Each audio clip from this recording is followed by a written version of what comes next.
Hello friends, welcome back to my channel. இன்னைக்கு ஒரு vlog மாதிரி தாங்க பார்க்க போகிறோம். காத்தாலேருந்து மத்தியானம் வரைக்கும் என்னோட டே எப்படி ஸ்பெண்ட் பண்ணன்றது தான் இந்த வீடியோவில் பார்க்கலாம். வாங்க வீடியோக்குள்ளே போகலாம். இப்போ மார்கழி மாதம்ன்றதுனால காத்தாலேயே பூஜையை முடிச்சுட்டு கோயிலுக்கு போகலாம். நான் பார்த்தீங்கன்னா சாமி ரூம் எல்லாம் தொடச்சி சாமிக்கெல்லாம் பூ போட்டு நெய்வேத்தியம் வச்சு எல்லாம் ரெடியான பிறகு பூஜையை பண்ணி அதுக்கப்புறமா கோயிலுக்கு கிளம்பணும். சாமிக்கு அருகம்புல்லுன்னா ரொம்ப பிடிக்கும். அதே மாதிரி தும்பப்பூவும் இன்னைக்கு தோட்டத்துல இருந்துச்சுன்ட்டு எடுத்துன்னு வந்து சாமிக்கு நைவேத்தியம் வச்சு பூஜை பண்ணேன்.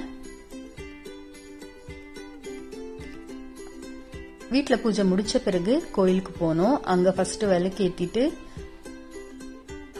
சாமிக்கு மஞ்சள் குங்குமம் பூவெல்லாம் வச்சு தேங்காய் உடைச்சு பூஜை பண்ணின்னு வந்தேன்.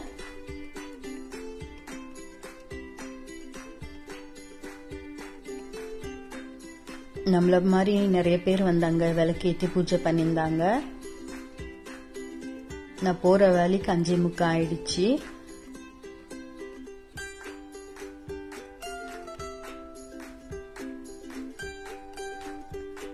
எங்கேயுமே அவ்வளவுதான், ஃபர்ஸ்ட் விளக்கு ஏத்திட்டு அதுக்கப்புறமா பூஜையை ஸ்டார்ட் பண்ணுங்க.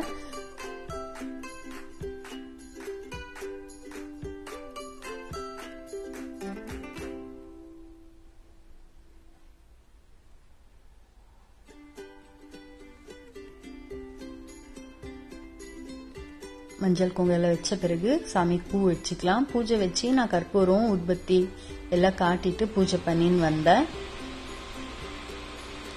அங்கிருந்து வந்த பிறகு டிஃபன் செய்ய ஆரம்பிச்சேன். டிஃபன் பாத்தீங்கன்னா தக்காளி கடையல்னு சொல்லலாம், இல்லைன்னா தக்காளி சட்னி அந்த மாதிரி எது வேணாலும் சொல்லலாம். நான் இட்லி தோசைக்கு வந்து அவ்வளவு சூப்பரா இருக்கும்.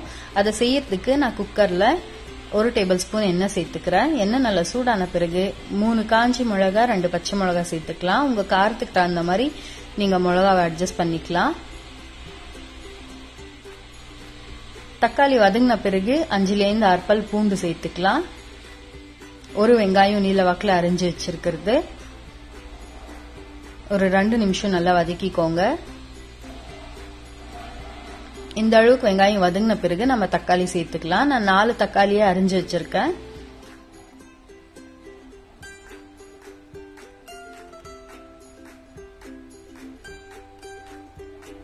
இது ஒரு 2 நிமிஷம் வதங்கட்டும். நம்ம எப்படி இதை குக்கர்ல ஒரு விசில் வைக்க போறோம், ஆனாலும் அந்த பச்சை வாசனை போற வரைக்கும் வதக்கினீங்கன்னா ரொம்ப டேஸ்டா இருக்கும். சீக்கிரம் வதங்குறதுக்காக உப்பு கொஞ்சமா சேர்த்துக்கலாம்.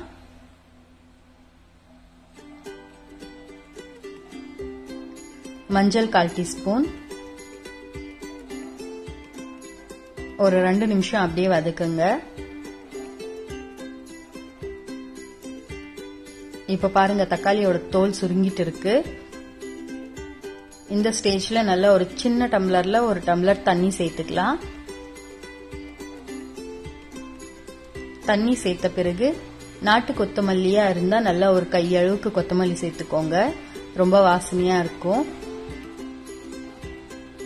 கொத்தமல்லி சேர்த்த பிறகு குக்கர் லிட் க்ளோஸ் பண்ணி ஒரு விசில் வச்சுக்கோங்க. தக்காளி நல்லா பழமா இருந்துச்சுன்னா 1 விசில் வச்சிங்கனாலே போதும், இல்ல காயா இருந்துச்சுன்னா 2 விசிலா வச்சுக்கோங்க. ஸ்டீம் ஆறிடுச்சு. இப்போ லிட் ஓபன் பண்ணி பாத்துக்கலாம்.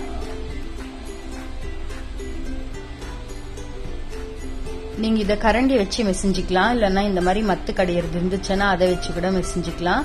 மிக்சில போட்டீங்கன்னா டேஸ்டே மாறிடும். அதனால கரண்டி வச்சே மெசிஞ்சிங்கனாலே அது நல்லா ஸ்மாஷ் ஆயிடும். ஏன்னா நம்ம வதக்கி ஒரு விசில் வச்சிருக்கோம் இல்லையா, அதனால சீக்கிரமாவே நல்லா ஸ்மாஷ் ஆயிடும்.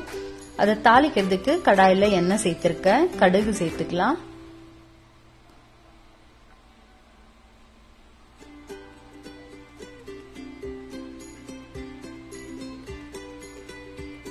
கடுகு பொரிஞ்ச பிறகு வடகும், நம்ம சாம்பாருக்கு எல்லாம் சேர்ப்போம் இல்லையா, அந்த வடகம் தான் சேர்த்திருக்கேன்.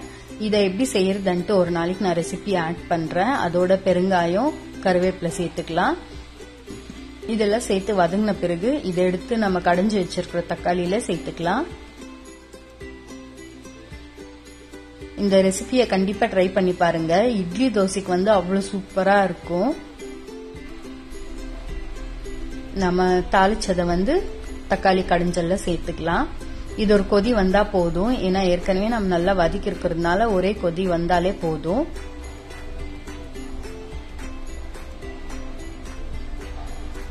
இந்த கன்சிஸ்டன்சில இருக்கணும். ரொம்ப தண்ணியாவும் இருக்கக்கூடாது, கட்டியாவும் இருக்கக்கூடாது. பாருங்க, ஒரு கொதி வந்ததுமே ஸ்டவ் ஆஃப் பண்ணிக்கலாம். நேத்து சாதம் கொஞ்சம் மீந்துட்டு இருந்துச்சு, அதை லெமன் ரைஸ் செஞ்சிருக்கேன். இதுதான் இன்னைக்கு எங்களோட டிஃபன். பிரேக்ஃபாஸ்ட் எல்லாம் ஆன பிறகு தனியா நிறைய இருந்துச்சு. அதுதான் கொத்தமல்லி வளர்க்கறதுக்கு சரி செடியில போடலான்றதுக்காக தனியா எடுத்திருக்கிறேன். அதை நல்லா ஸ்மாஷ் பண்ணிக்கலாம். இதை தேய்ச்சிட்டு போட்டீங்கன்னா சீக்கிரமாவே கொத்தமல்லி வரும். அதுக்கு நான் ரொட்டி கட்டை வச்சு நல்லா தேய்ச்சிக்கிறேன். அந்த தனியா 1க்கு 2 ஆகணும். அந்த மாதிரி நல்லா ஸ்மாஷ் பண்ணிக்கோங்க.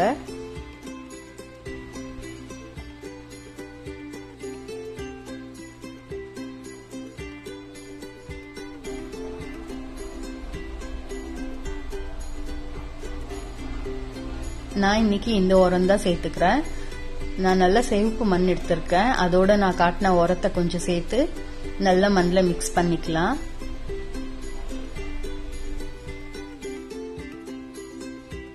நல்லா அடியில இருந்து மிக்ஸ் பண்ணிக்கோங்க. நல்லா மண்ணில் மிக்ஸ் ஆகணும்.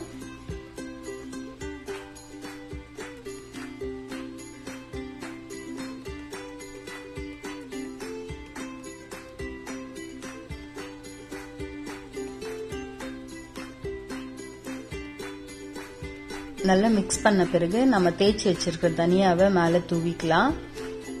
அப்படியே தூண மாதிரி போடுங்க. பாருங்க எப்படி தனியா எல்லாம் 1க்கு 2 ஆயிருக்கு. இந்த மாதிரி தேய்ச்சிக்கணும்.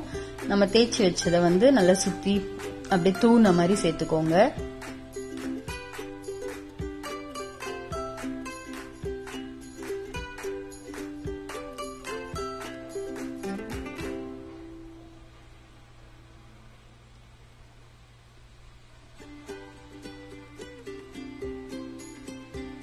இப்படி தூண மாதிரி சேர்த்த பிறகு மேல இன்னொரு லேயர் மண்ணு சேர்த்துக்கோங்க. நிறைய சேர்த்துடாதீங்க. சும்மா தூணாப்புல அப்படி மண்ணு சேர்த்தா போதும். அதுக்கப்புறமா தண்ணி தொளிச்சு விட்டுடலாம். எங்க வெயில் வருதோ அங்க இதை எடுத்துன்னு போய் வச்சிடுங்க. இந்த கொத்தமல்லி பாக்குறதுக்கு எப்படியும் 2ல இருந்து 3 வாரம் ஆகும். நான் இதோட அப்டேட் உங்களுக்கு இன்னொரு வீடியோல காட்டுறேன். எங்க வெயில் வருதோ அங்க எடுத்துன்னு போய் நான் வச்சுட்டேன். மத்தியானம் லஞ்ச் பாத்தீங்கன்னா பருப்பு ரசம், வெந்தயக்கீரை சாம்பார், சாதம், உருளைக்கிழங்கு வறுத்தது. இதுதான் என்னோட டே. நான் இப்படிதான் ஸ்பெண்ட் பண்ணேன். இதோட என் சேனல் ஃபர்ஸ்ட் டைம் பாக்குறதா இருந்தா சப்ஸ்கிரைப் பண்ணிக்கோங்க. அப்படியே பெல் பட்டன் கிளிக் பண்ணி ஆல் கிளிக் பண்ணீங்கன்னா நான் புது வீடியோஸ் போடும்போது உங்களுக்கு நோட்டிபிகேஷன்ஸ் வரும்.